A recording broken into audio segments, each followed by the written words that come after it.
Hello and welcome back. I'm Dominic Shales, publisher of Climate Solutions News, and today we are joined by Freddie Ingleby, who's Managing Director of Caledonian Climate. And the company develops high-integrity peatland restoration projects that aim to cut emissions and protect vital natural carbon stores. We'll hear a lot more about how they do that as we go on. Important to say that peatlands hold more carbon than all forests combined, which a lot of people probably don't realise. The issue is that many of them, if they remain degraded, actually can end up emitting rather than absorbing greenhouse gases. So we'll look at the science behind that.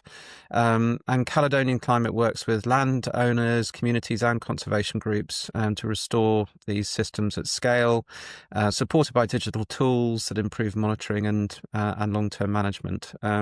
So today we're going to talk to Freddie about why peat preservation matters, how restoration works in practice, and where technology can support those climate outcomes. So welcome, Freddie, and thanks very much for joining us.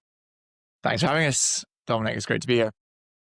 Let's start with a little bit of background about you personally. How did you end up where you are, and what got you interested in peatland restoration?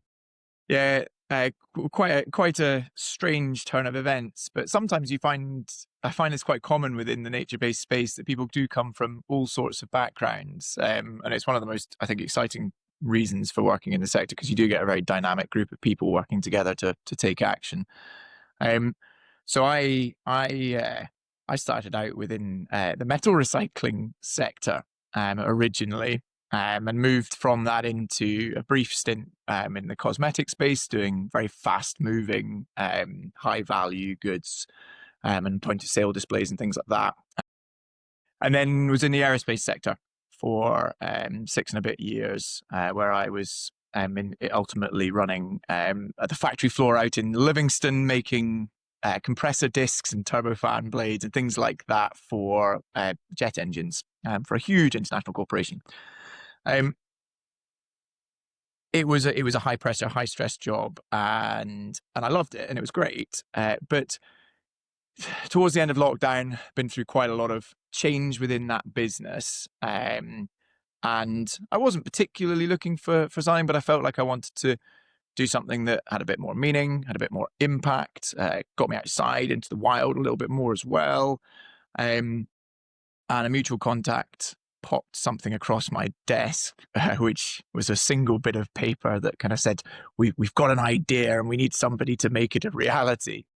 And there wasn't much more information than that on day one. And fast forward a few months, and I found myself beavering away in the evenings, writing business plans and copy for websites and all of the rest. And then we, launched formally in June 2021, having worked on it for the 6 months prior to that. And it's been a really exciting story of growth and scaled impact ever since. Good. And we'll come on to Caledonian Climate, the company, in a second. But let's go back to basics. What are peatlands? Where are they found, and what makes them so effective at storing and capturing carbon? Yeah, great. I mean, peatlands they're found all over the world in different forms and types, and those in the Far East, in kind of Indonesia and places, have had a bit of focus in the past, but in the temperate peatland band, we have a slightly different type of peatland, but ultimately it's all very similar in that it is a compressed high carbon soil. But when I say compressed, it's the vegetation that was present on the surface hasn't fully decomposed. It's actually just compressed in a waterlogged state, and so the carbon is locked into the soil itself. And that's what makes it a very high density carbon soil, as opposed to your kind of alluvial soils that you might farm a cropland on, albeit people will happily farm croplands on peatlands, and it can be part of the challenge as well, because that leads to their draining. So it's really important to keep them waterlogged. And basically over time, there's a couple of things have happened with peatlands in the temperate world. They've either been drained by us. So there's been an anthropogenic impact on the peatland habitat, where we've drained them to try and make them more agriculturally productive in the most cases. But also peatlands form over millennia. So this compaction of vegetation, which is primarily a moss and primarily a sphagnum moss. This compaction takes place over millennia. They grow very, very slowly. So the general consensus is around about 1 millimeter a year.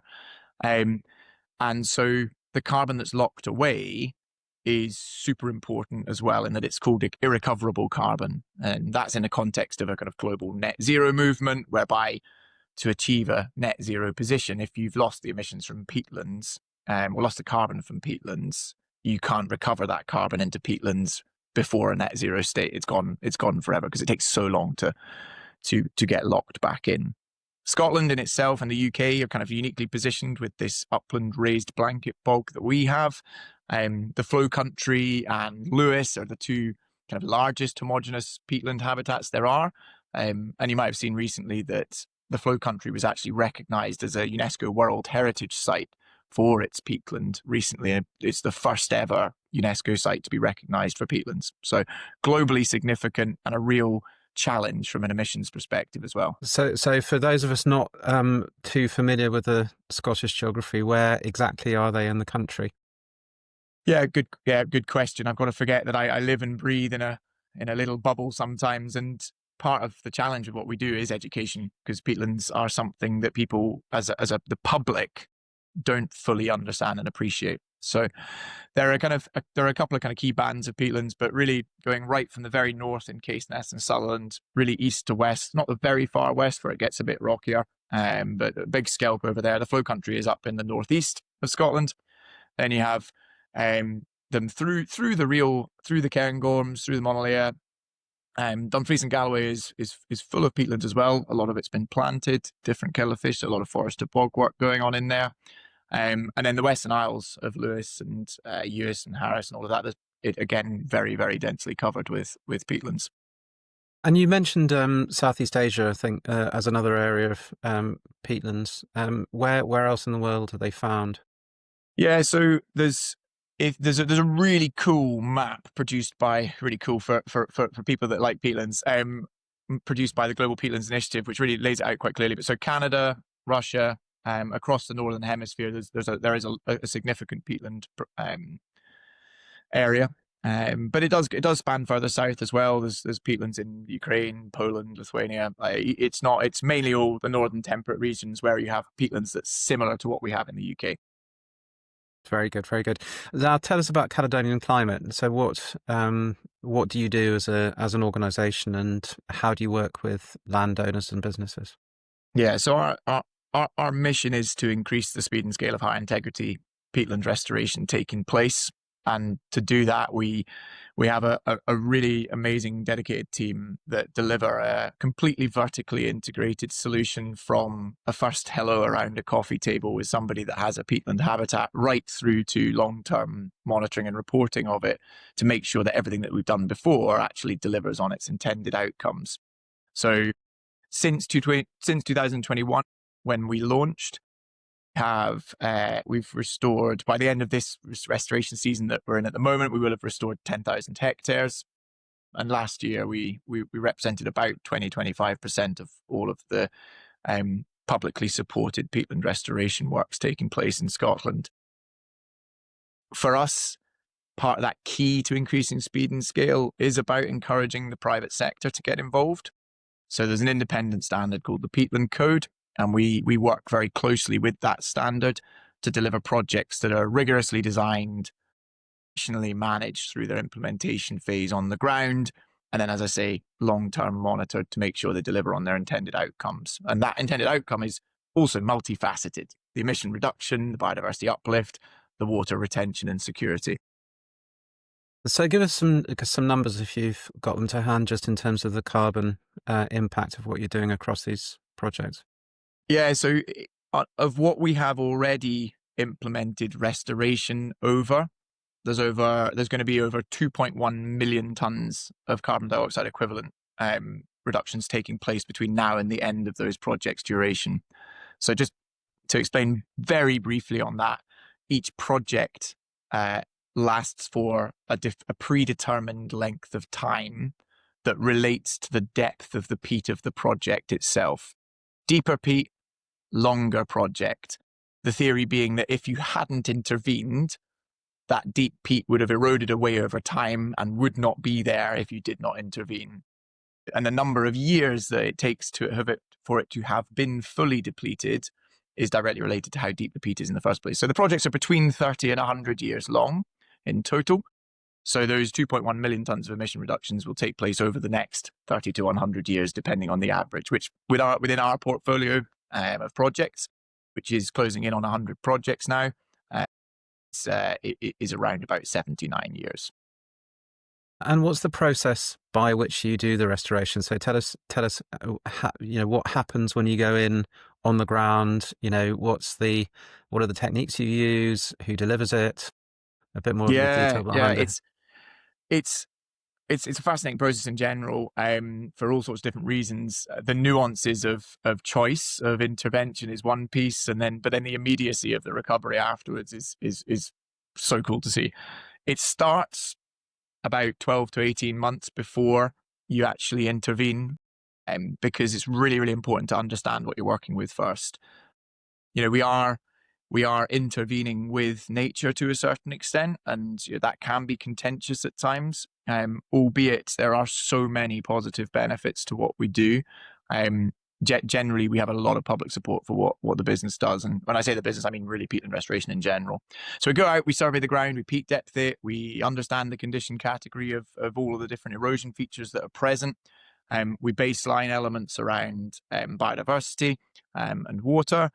And we try and create the fullest possible picture of what it is in its current state. We then set about designing the interventions, and then secure funding for the works themselves and crack on. So what does that crack on bit come? That come back to what we've designed as interventions. Kind of there's three principles, for want of a better word. You're looking to reprofile the land where you have these big dark peat hags that some people who walk out and about might be familiar with, but that's big bare peat banks, and that's where the highest emissions are taking place, and also the highest erosion is generally taking place as well. They can sometimes be quite steep-sided, so we'll go in and we'll reprofile them back to a nice shallow slope angle, and then also the aim to revegetate the habitat as well. So where there is bare peat, you want to revegetate it. Initially, potentially with kind of grasses and sedges and deeper rooted things to stabilize the peat first. Ultimately, you want to get to a point whereby you're able to reintroduce sphagnum as well.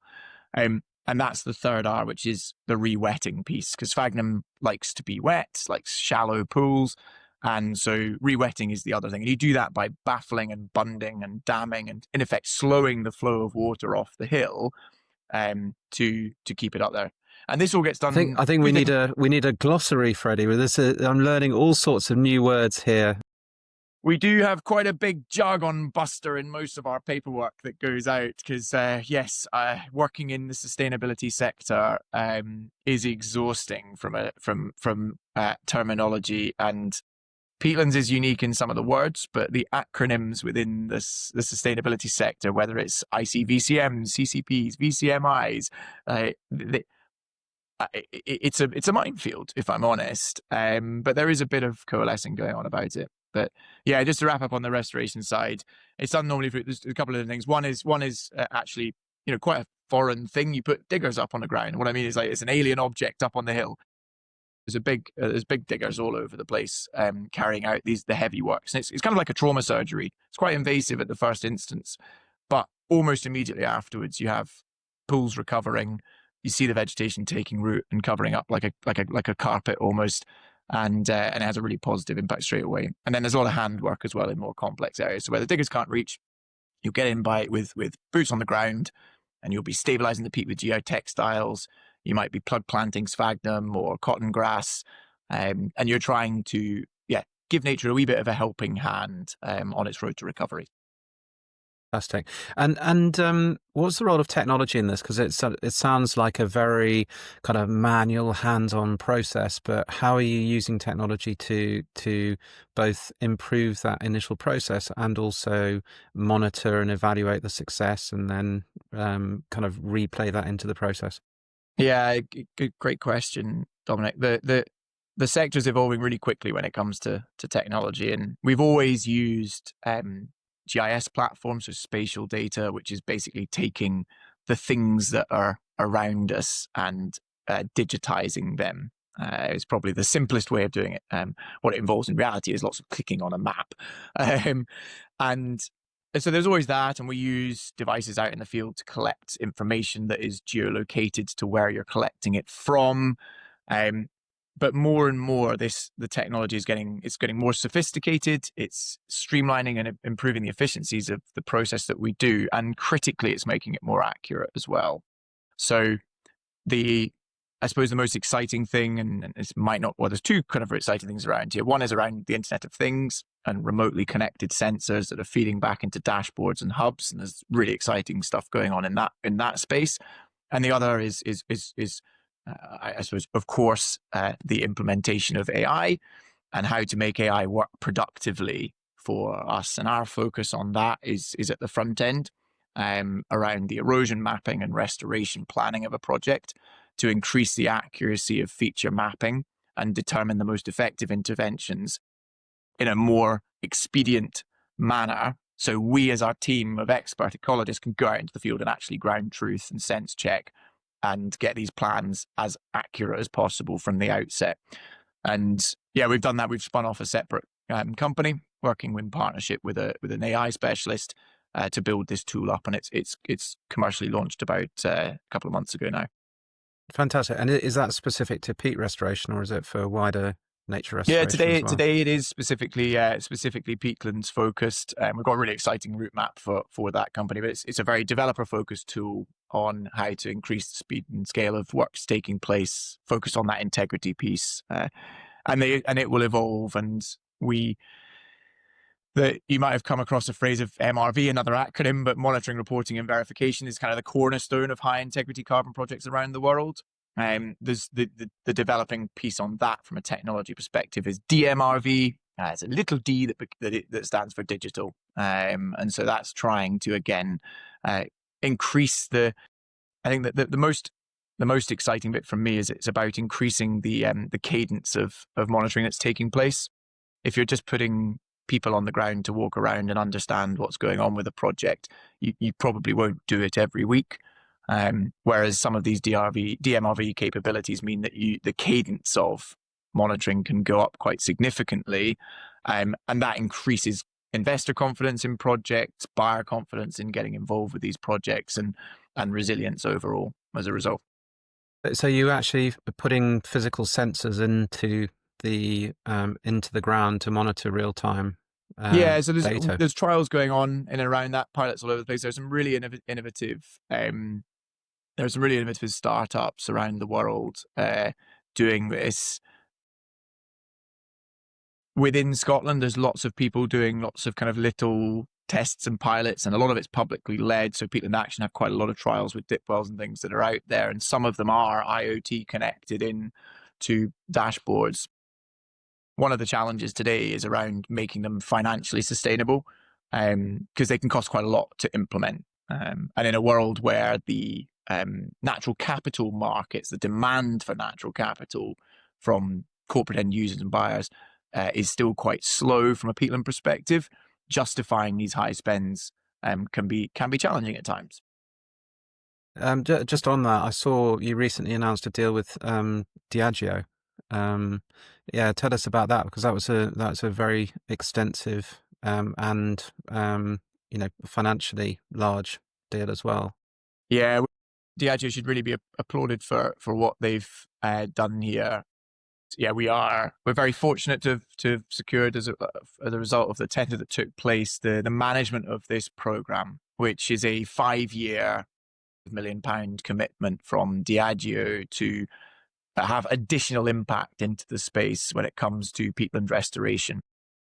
We're in the early days of it at the moment, as you say, just recently announced, but I'm really excited about it because it's secured funding for peatland restoration, which at a level that just hasn't been committed to by others to date, other than the public purse. And the beauty of it, which is really, really exciting, is the collaborative nature that Diageo are coming at it from. It's all about how do we get and engage others in, other corporates, from other sectors. It doesn't have to be the whiskey sector as well. They're very sector agnostic to that. It's all about how do we make this the most impactful program that it possibly can be. And so there's a lot of exciting conversations going on in the background around how to make that a reality. And the first cohort of projects is in development now already. We haven't yet disclosed those projects, so I better keep my mouth shut on that. But yeah, it's a really game-changing program for the space, and we're really excited about what it can deliver. Fantastic. And presumably you're hoping that will create a domino effect with other big companies coming into the space as well.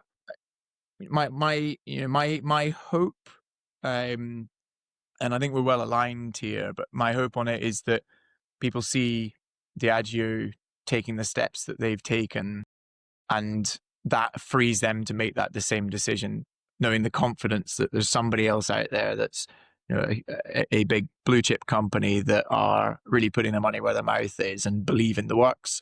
So yeah, we're really excited about hopefully the multiplying effect it can have. So you can see the benefits to a company like Diageo. Water's a key part of their product mix, literally in the case of whiskey. But it's good from a corporate responsibility perspective as well. Let's turn to the landowners. What do they get out of the restoration project? Is it the fact they can use the land more effectively afterwards? Are there government grants and incentives to do it? What's the benefit for them? Yeah, and this is where most of our conversations start. Why would I do it? Why would I bother? And it's an interesting one. It can be really interesting conversation sometimes, because land management's a really multifaceted thing, and sometimes really complex as well as to the activities that take place over these habitats. There are lots of reasons why you would get involved. Some being carrot based, and some potential sticks in the future as well. So perhaps important to touch on both, I suppose.